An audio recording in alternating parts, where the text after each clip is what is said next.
Hi, this is Ted Deemer, Enterprise Account Executive with APIDynamics.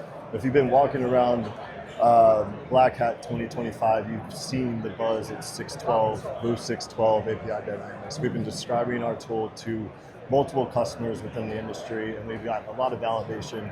We have Kumar here sitting with us, who's our VP of Product. I just want to ask a couple of questions.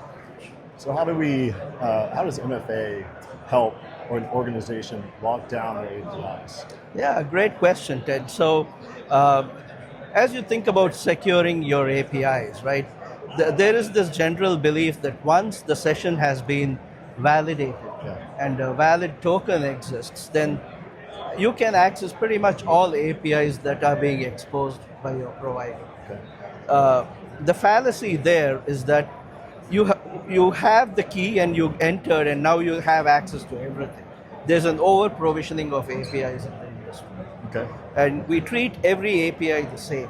So some APIs are providing informational services, etc. Whereas some APIs are sensitive transactions and they need to be treated with much more of risk control than an average API would be. Absolutely. Yeah. On that risk control factor, how do you customize that to an organization? Yeah, so you have to have different risk postures for the APIs, and this is typically driven by some kind of a policy you would implement. So you'd have to evaluate these requests based on these policies.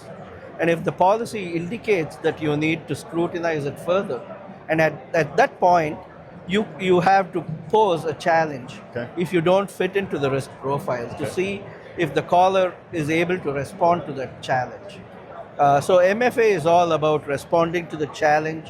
We validate the tokens that are generated on either sides to see that the caller is indeed the caller before we let the transaction go through. So say for instance, that's a good point, segue into the next question. Say for instance, an organization has a partner and they can't control what's being called into their infrastructure. How do we control that as well?